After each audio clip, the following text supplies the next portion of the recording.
베드로와 예수님의 만남이란 제목으로 하나님 말씀 함께 나누겠습니다.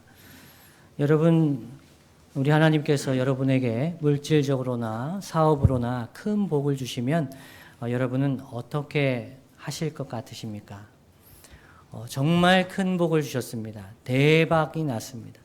생각하던 것 이상으로 큰 성공을 거두었다면 여러분 어떤 반응을 보이실까요?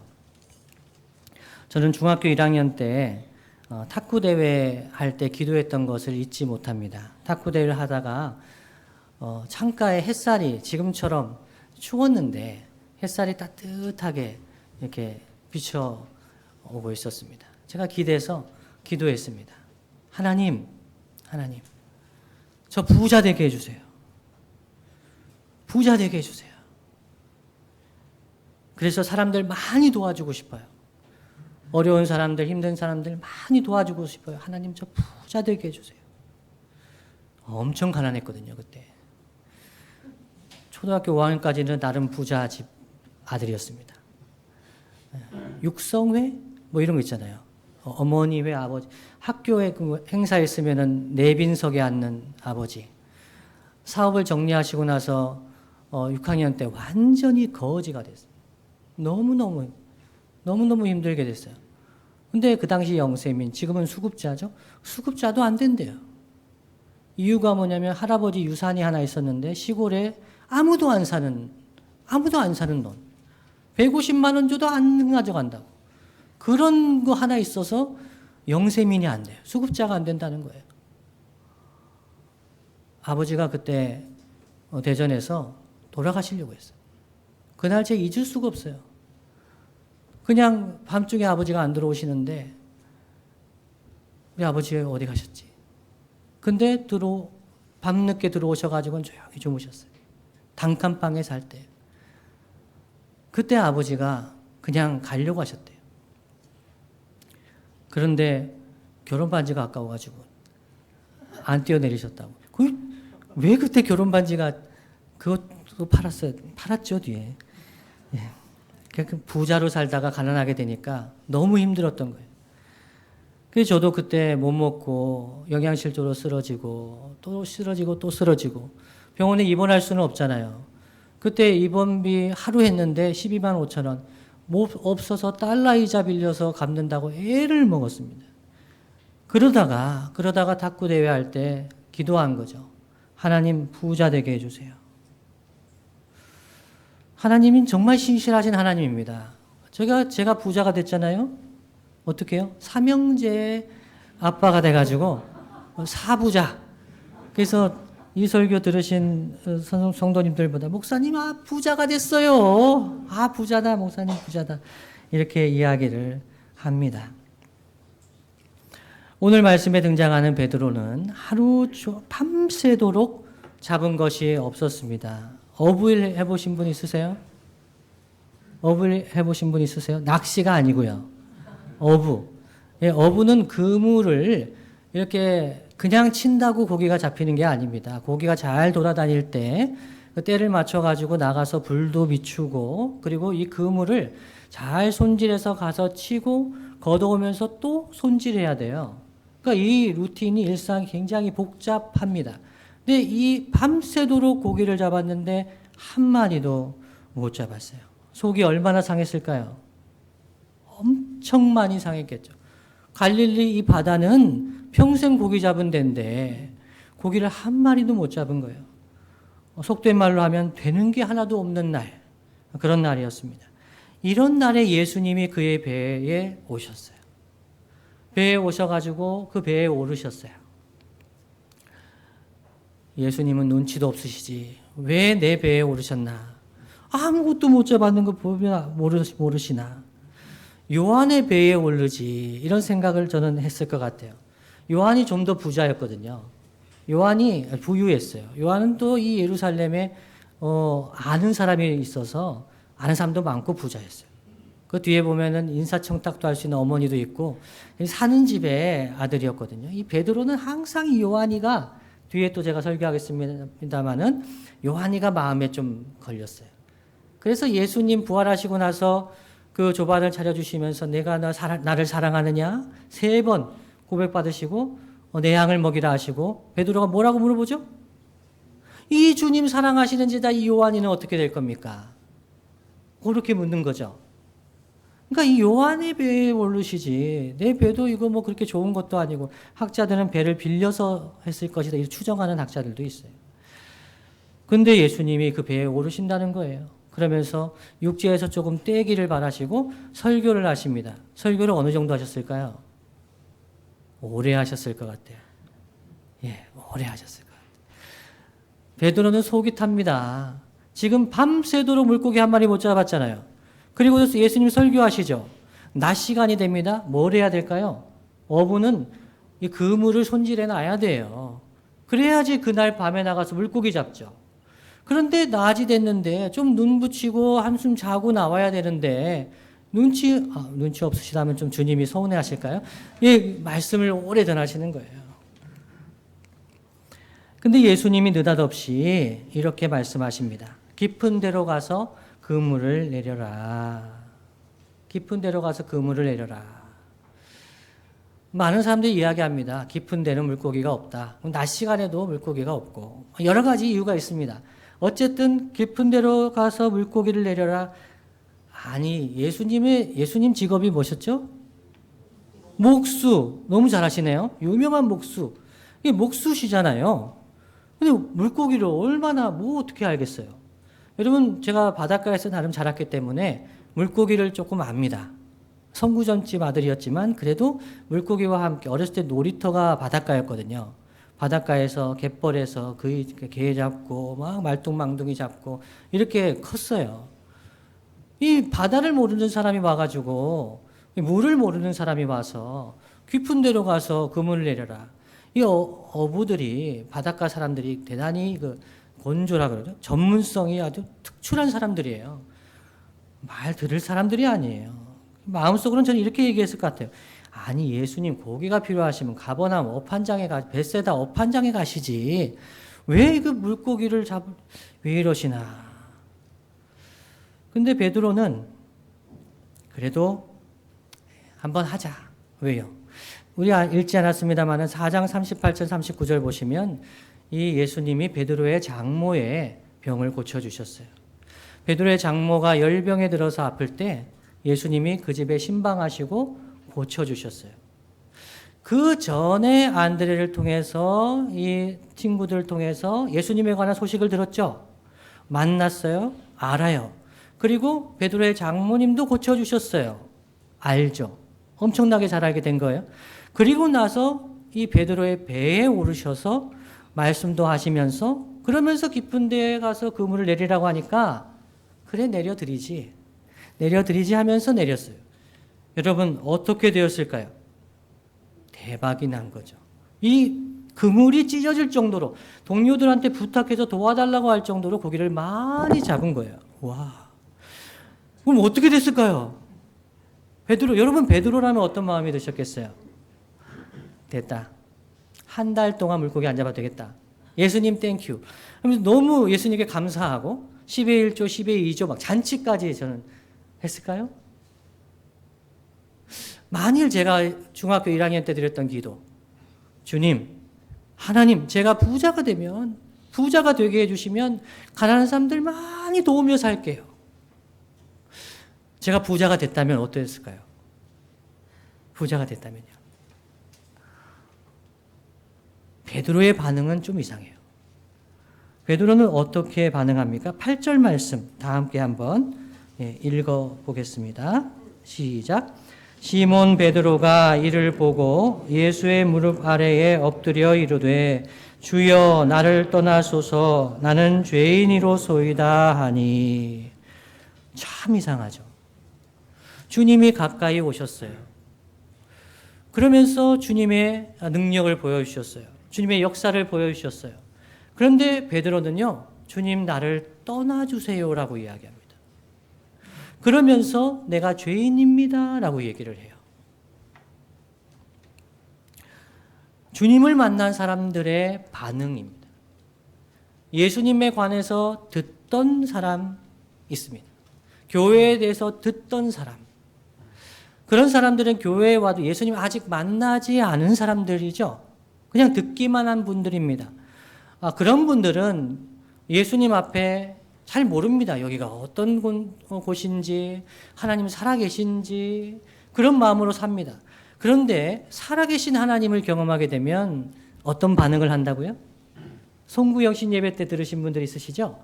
살아계신 하나님을 경험하게 되면 그것이 부흥회든지 아니면 큐티를 하던 중이든지 아니면 설교 중이든지 찬양 예배 중이든지 언제든지 살아계신 하나님의 임재 가운데 하나님을 경험하게 되면 어떻게 반응한다고요? 회개를 하게 되는 거예요. 우리 남편이, 우리 아내가, 우리 자식이 정말 자기 잘났다고 살았는데 예배 중에 하나님 임재 중에 말씀을 듣고 하나님을 만나면 우와 하나님 만났다 하면서 축제를 벌리고 잔치를 하고 할 것 같은데 살아계신 하나님을 만나면 정상적인 반응은 하나님 죄인입니다 하는 것입니다.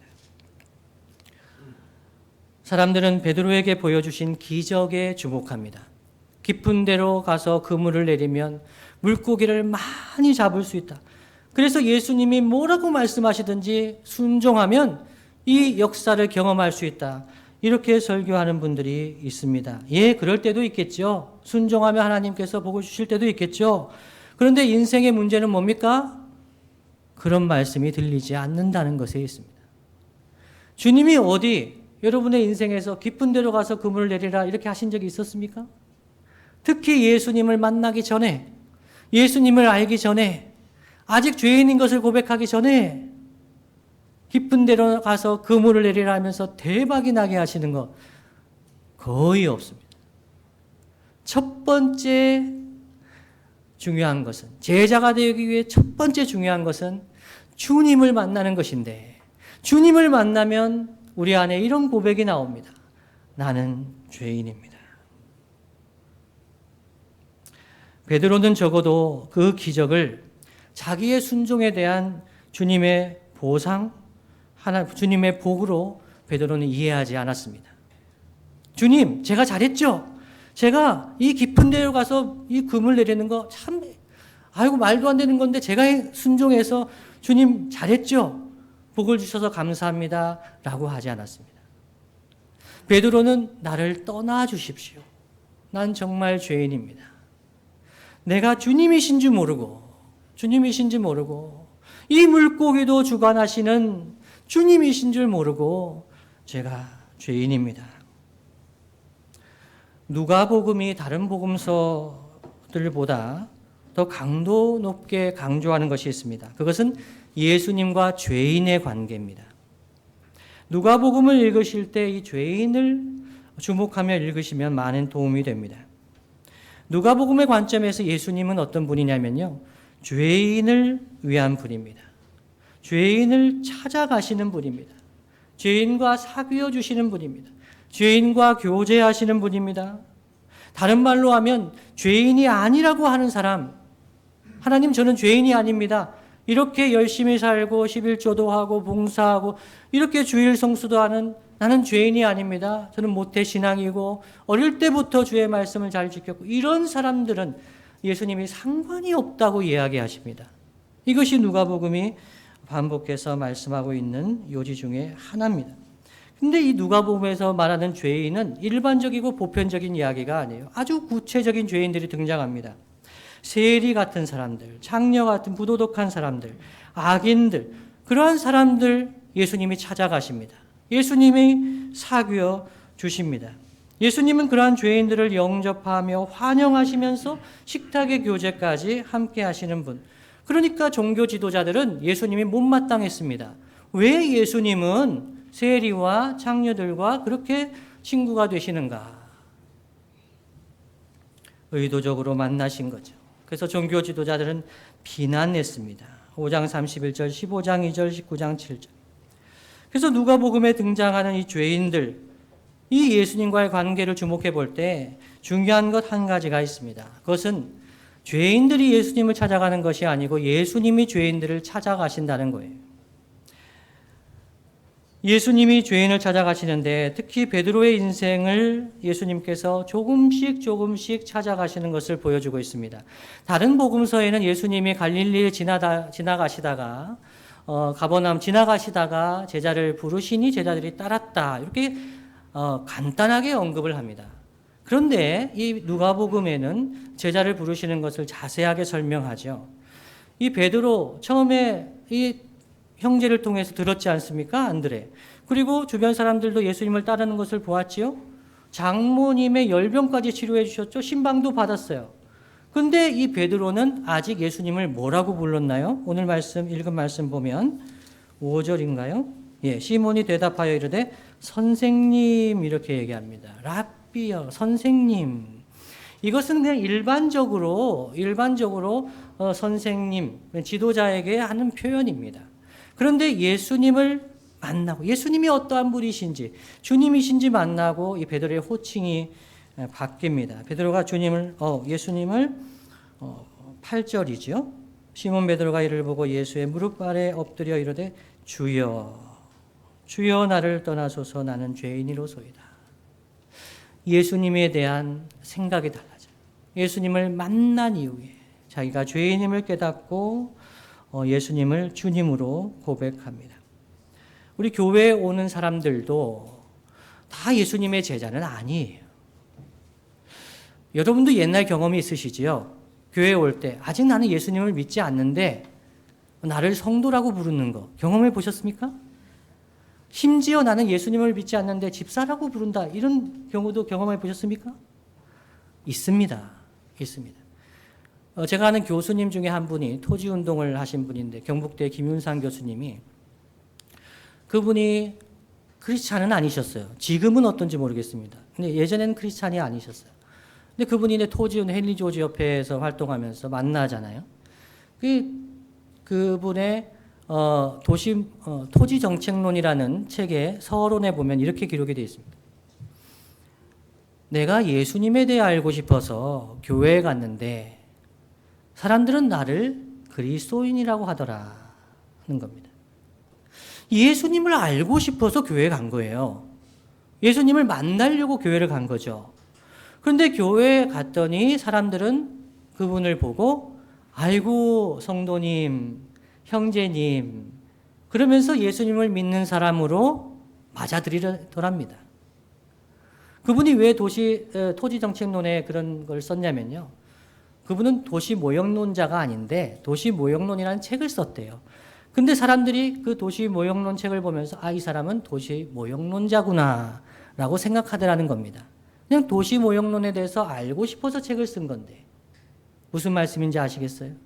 교회에 왔는데 예수님을 만나고 싶어서 왔는데 우리는 그분이 예수님을 만났는지 그분이 예수님을 어떤 분으로 생각하고 있는지 묻지도 않고 나누지도 않고 그냥 저분은 예수님을 믿는 사람이라고 생각하는 경향이 있다는 거죠. 그런데 우리 교회의 좋은 제자, 좋은 이웃이 되는 교회잖아요. 좋은 이웃이 되는 교회가 되려면 좋은 제자가 돼야 되잖아요. 좋은 제자가 되려면 일단 제자는 돼야 되잖아요. 그 제자가 되려면 어떻게 해야 되나요? 예수님을 만나야 돼요. 예수님을 만나야 돼요. 예수님을 아직 만나지 않았는데 그분한테 이 봉사도 해달라고 저 봉사도 해달라고 이 봉사와 직분을 맡기면 이분은 어떻게 되는 겁니까? 이분은 예수님 만나고 싶어서 교회에 왔는데 무거운 짐을 지게 되는 거죠. 그래서 떠날 날만 기다려요. 어떻게 하면 떠날 수 있을까? 1번 이사 가기, 2번 직장 옮기기, 3번 자녀가 어디로 무슨 말씀인지 아시겠어요? 한국교회에 반복되어 일어나는 일이에요. 정말 성도들이 예수님을 만났는가? 목회자도 궁금해하지 않으면 그건 망하는 거예요. 우리의 자녀들이 교회는 오는데요. 예수님을 만났어요? 어떻게 만났어요? 예수님을 어떤 분으로 알고 있습니까? 이것을 묻지 않고 아이들이 계속 교회에만 왔다 갔다 하는 것은 아이들이 무거운 짐을 계속 지게 되는 거예요. 그러나 예수님을 만나게 되면 하나님의 어떤 분이신지 알게 되면 그때 뭘 깨닫게 된다고요? 내가 죄인이구나.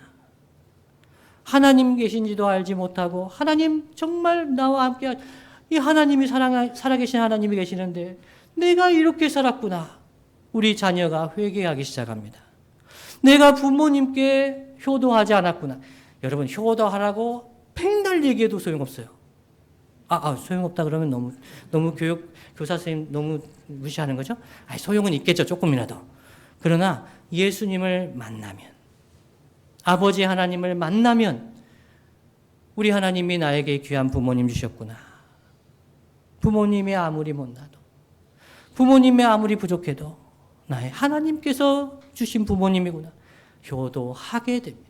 그래서 가장 중요한 것 성도들 이 신년의 둘째 주일에 반드시 점검해 봐야 할 것은 나와 나의 가족과 내 주변에 있는 사람들이 정말 주님을 만났느냐 하는 것입니다. 누가복음의 관점에서 본다면 예수님께서 이 베드로에게 가장 기대하신 고백이 무엇이었을까요? 그것은 베드로가 나는 죄인입니다 라고 이야기한 이 고백이 예수님께서 가장 귀하게 여기시는 고백이었습니다. 지금도 이 교회에서 둘의 교회에서 어떤 사람이 예수님 나는 죄인입니다. 이 고백을 할 때 주님이 너무너무 기뻐하십니다. 예수님이 주님이 되시고 자기가 죄인인 것을 깨닫게 된 사람, 이 제자에게 주님은 사명을 주십니다. 여러분 제자가 돼야 사명도 있는 거예요. 제자가 아직 아닌데 좋은 제자, 좋은 이웃 되는 교회라 그러면 엄청이 부담됩니다. 둘의 교회 잘못 왔나 봐요. 안녕히 계세요 하면서 다른 교회로. 다른 교회는 이렇게 부담 많이 안 주잖아요. 그렇죠? 그냥 오라고 하잖아요. 근데 둘의 교회는 벌써 우린 부담 같습니다. 부담되는 교회. 이런 느낌이 되잖아요. 그래서 디트리 보네퍼는 그렇게 얘기했죠. 복음은 값싸는 총이 아니다. 복음은 값싸는 총이 아니에요. 우리가 바겐세일 하는 게 아니에요. 좋은 제자가 되면 좋은 이웃이 되죠. 우리 사명이 있어요. 그런데요. 먼저 조건이 있어요. 그것이 무엇이냐면 제자가 돼야 돼요. 예수님을 만나야 돼요. 그러면 좋은 이웃 되고 싶어져요. 좋은 이웃 되고 싶어져요. 사명이 들리기 시작해요. 베드로에게 어떤 사명을 주셨습니까? 10절 말씀이지요. 함께 한번 읽어보겠습니다. 시작. 세베대의 아들로서 시몬의 동업자인 야고보와 요한도 놀랐음이라. 예수께서 시몬에게 이르시되 무서워하지 말라. 이제후로는 내가 사람을 취하리라 하시니 아멘. 베드로에게 네가 사람을 취하겠다 이 사명을 주셨습니다. 이 사명이 이루어진 것이 그 이후에 계속 이루어집니다만은 오순절 성령 강림의 때입니다. 오순절 성령 강림하고 사람들이 명절이었기 때문에 많은 사람들이 모여 있었습니다. 이 사람들 누가 모아주신 거죠? 우리 주님이 모아주신 거예요. 베드로를 통해서 말씀 듣게 하시려고요.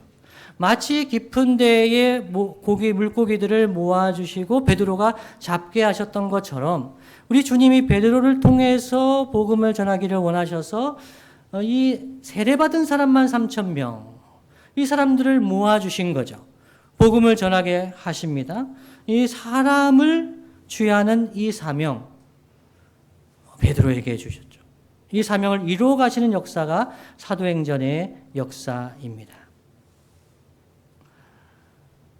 제자가 된 사람에게는 사명을 주십니다. 반대로 얘기하면 제자가 아닌 사람에게는 사명이 없습니다. 예수님이 그 일에 별로 간섭을 하지 않으세요. 그냥 물고기 잡으러 금을 내리고 금을 싣고 그냥 일상적으로 살아가는 것 살게 하십니다.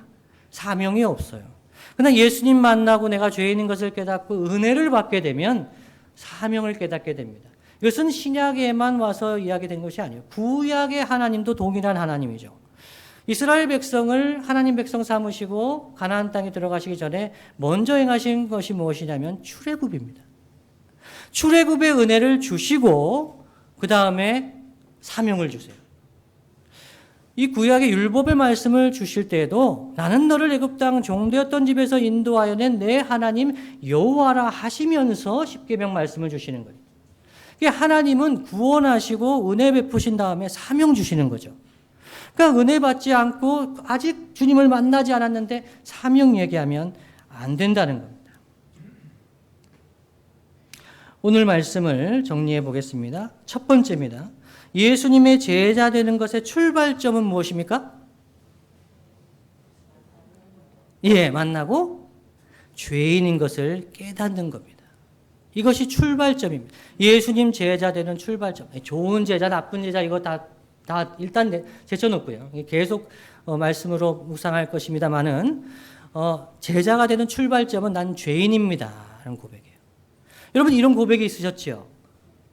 없으셨으면 심각하게 질문해 보셔야 돼요. 내가 아직도 의인입니까? 내가 잘났습니까? 나는 잘 살아왔습니까? 아니요. 갈수록 죄인이에요. 갈수록 죄인. 예수님을 제대로 만난 사람들은 갈수록 죄인이라 그래요. 대표적인 사람이 사도 바울이죠. 사도 바울은 죄인 중에 괴수라고 얘기해요. 죄인 중에 괴수. 그러면서 사역을 하고 한참 하고 나서도 뭐라고 얘기하냐면 나는 무익한 종입니다라고 고백해요. 아니 얼마나 더 사역을 잘해야 유익한 종이라고 얘기하겠습니까? 사역하면 할수록, 섬기면 섬길수록 나는 무익한 종입니다. 죄인입니다 하는 것을 깨닫게 됩니다. 왜요? 주님의 은혜가 너무 크니까요. 주님의 사랑이 너무 크니까요. 예수님의 제자의 출발점은 죄인 된 것을 깨닫는 것입니다. 주님을 만나면 내가 죄인이라는 것을 뼈저리게 느끼게 됩니다. 일이 잘 돼도 교만하지 않습니다. 예수님의 제자는요, 사업에 아무리 성공해도 교만하지 않습니다. 오히려 두렵습니다. 주님, 왜 이걸 맡겨주시죠? 주님, 왜 제가 이런 성공을 하게 하시죠? 주님, 무엇을 위해서 이것을 사용하라고 하시는 겁니까? 두렵고 떨리는 마음으로 하나님 앞에 서게 됩니다. 이것이 제자의 반응입니다. 그러나 교만한 사람은 성공하면 성공할수록 더 교만해집니다. 내가 잘 살았으니까 이렇게 복을 주신 거야 라고 생각합니다. 마치 베드로가 깊은 데로 가서 그물을 내렸기 때문에 내가 이렇게 복을 받은 거지. 그러니까 여러분들도 깊은 데로 가서 그물을 내리세요 라고 간증하는 사람 있다면 그것은 베드로의 마음을 잘 모르는 거예요. 베드로는 그 역사를 경험하고 나서 나는 죄인이라고 고백했습니다.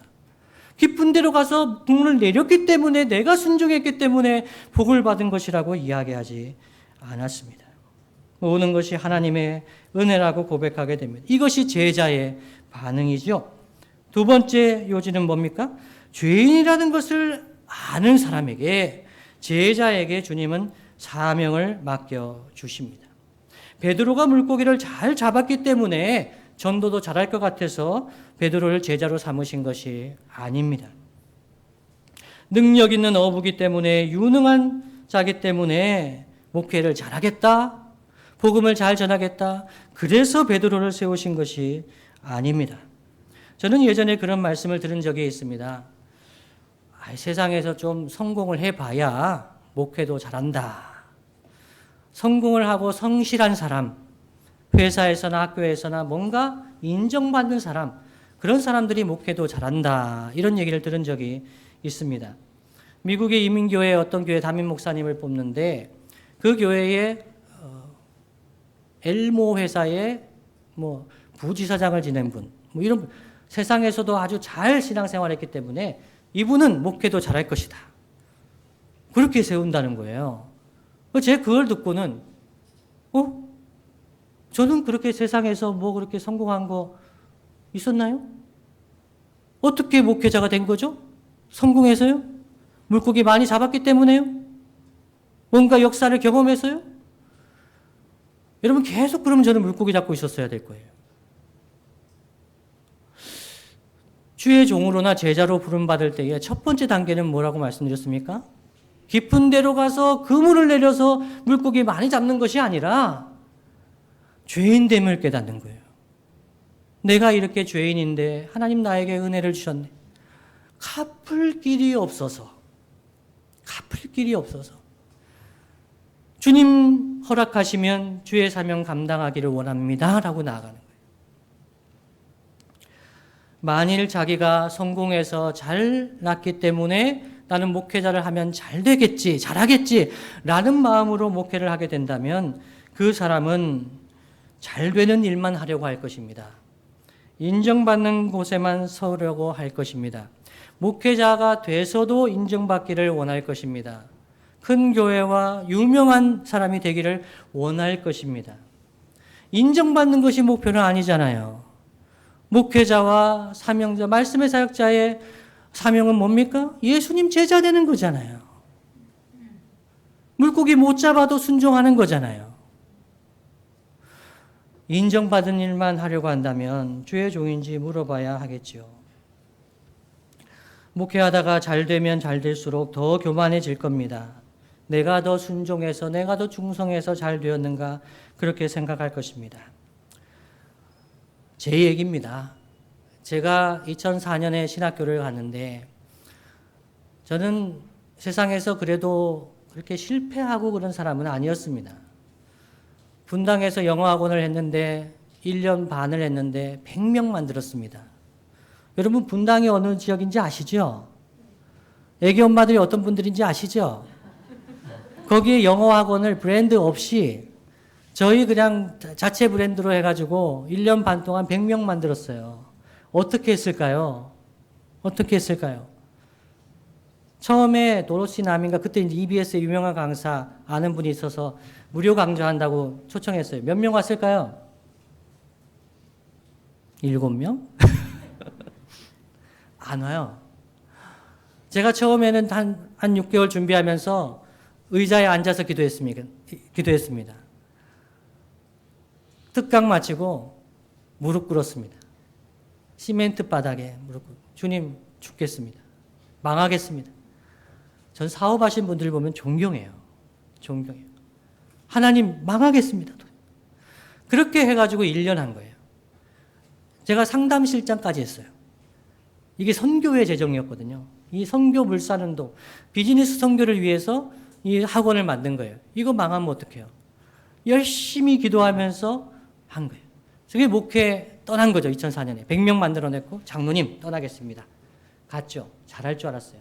웬걸요? 모지리가 이런 모지리가 없어요. 와, 저는 이 업계를 잘 몰랐어요. 이 목사의 업계를. 갔는데요. 전도사라고 하는데 아무것도 어울리지가 않아요. 저에게 안 맞는 옷을 입은 것 같아요. 하는 행동 하나하나가 이상해요. 설교를 했습니다. 한 2, 3년 지내서. 잘했을 것 같죠? 녹음해놨어요, 제가. 놀라운 역사가 벌어졌어요. 알아들을 수가 없어요. 한국말로 설교했어요. 한국말로. 제가 알아들을 수가 없는 거예요. 근데 최악의 설교는 뭐죠? 더 길게 한 거예요. 알아들을 수 없는 설교를 길게 했어요. 듣는 교인들이 얼마나 힘들었을까요? 교인들이 천사예요. 교인들은 천사라고요. 그 설교를 잘 들어줬어요. 심지어 어떤 분은 은혜 받았어요. 이렇게 얘기하시죠. 거짓말 하면 안 되잖아요, 교회에서. 근데 그 말 들으면서 제가 얼마나 마음이 무너졌을까요? 아, 난 목회자로 안 맞는가 봐. 모질이다, 나는. 그래서 이제 유학생들 이사 오면은 이삿짐 날라주고 이러면서 하나하나 목회를 배운 겁니다. 얼마나 교만했는지요. 처절하게 무릎 꿇고 죄인입니다. 하나도 못합니다. 설교도 못하고 신방도 못하고 그렇게 전도사, 강도사, 부목사하고 그 교회에서 꽃을 보냈어요. 그 교회 성도들이라는 거예요. 1층에 제가 꽃 안 좋아한다고 했는데 목사님께 지금 듣고 계세요, 목사님? 제 꽃 안 좋아한다 했잖아요. 근데 그 목사님이 참아주시고 교인들도 참아주고 제가 죄인인 것을 깨닫고 하나님 앞에 더 무릎 꿇을수록 하나님께서 은혜를 베풀어 주신 것이 제 삶이었습니다. 죄인인 것을 깨달아야 사명이 보입니다. 교만하면요, 안 보입니다. 인정받고 싶은 그런 일만 하게 됩니다. 마지막 세 번째는 이렇게 죄인 된 것을 고백하고 겸손하면 하나님이 사람을 붙여 주십니다. 여러분, 교만한 사람은 주변에 사람들이 별로 없어요. 제 아내와 저를 이렇게 비교해 보면 어떤 사람 주변에 사람이 많을까요? 네, 제 아내 주변에 사람들이 항상 많아요. 제 아내는 겸손한 사람이에요. 제가 살면 살수록 느낍니다. 그냥 겸손한 사람이에요. 뭐 이렇게 자랑하는 걸 잘 못 봤어요. 그냥 그런 대로 살아요. 근데 저는 그래도 막 이렇게 죄성이 남아 있어서 그런지 뭐 이렇게 이야기하면 제 얘기를 하잖아요. 그럼 사람들 다 떠나요. 그 사람들 다 떠나게 하려면 제 얘기를 하면 돼요. 미국에는 그 병이 있다 그러죠? 왕년의 병. 들어보셨어요? 왕년에 내가 이런 사람이었다. 그러면요, 사람 다 떠나요. 여러분 주변에 사람 많아서 피곤하시면 그냥 왕년에 하세요. 왕년에 내가 이랬다. 초등학교 때 이러면 다 떠나요. 예. 그러면 어떤 사람 주변에 사람이 많을까요? 죄인인 줄 아는 사람이에요. 죄인인데, 부족한데, 연약한데, 이러한 죄인을 하나님 제자 삼아 주셨어요. 그러면 주변에 사람들이 많습니다. 말씀을 마무리하겠습니다. 주님이 사랑하시는 성도 여러분, 좋은 제자가 되려면 주님을 만나야 합니다. 우리 주변에 있는 가족들, 주님 만나야 합니다. 은혜를 경험해야 됩니다. 주님의 은혜를 받고 믿음의 선물을 받아서 내가 죄인이라는 것을 깨달으면 비로소 제자의 삶이 시작됩니다. 제자가 아직 아닌데 그 사람한테 술 끊어라, 도박 끊어라. 제 얘기죠? 제가 중학교 때 술과 도박을 좋아했거든요. 그 다음에 그걸 간증하도록 하겠습니다. 아직 예수님 제자가 아닌데 큐티해라, 매주 예배 나오라. 여러분, 매주 예배 나오는 게 이건 기적입니다. 아직 제자가 아닌 사람에게 우리 아들, 딸들, 아이들이 매주 예배 나옵니까? 여러분, 대학 졸업하면 다 교회 떠날 거라고 생각하시면 됩니다. 예수님 안 믿는데, 예수님 아직 안 만났는데, 내가 죄인인 줄 모르는데 매주 교회 나오게 해요? 고역입니다. 꼭 물어보셔야 됩니다. 예수님 만났어요? 이런 좋은 예수님 만났어요? 간증하시며 그렇게 교제하셔야 합니다. 매주 예배 나와도 주님을 만나지 못하면 아무 소용이 없습니다. 올 한 해 예수님 은혜 가운데 감사하면서 주변에 있는 사람들에게 예수님 만나게 전한 저와 여러분 되시기를 예수님의 이름으로 축원합니다. 다 함께 기도하시겠습니다. 말씀 생각하면서 기도하겠습니다. 살면 살수록 죄인입니다. 은혜를 받으면 받을수록 죄인이라는 것을 깨닫게 됩니다. 주변에 있는 영혼들, 가족들 생각하면서 하나님 불쌍히 여겨주십시오. 묵상으로 기도하겠습니다.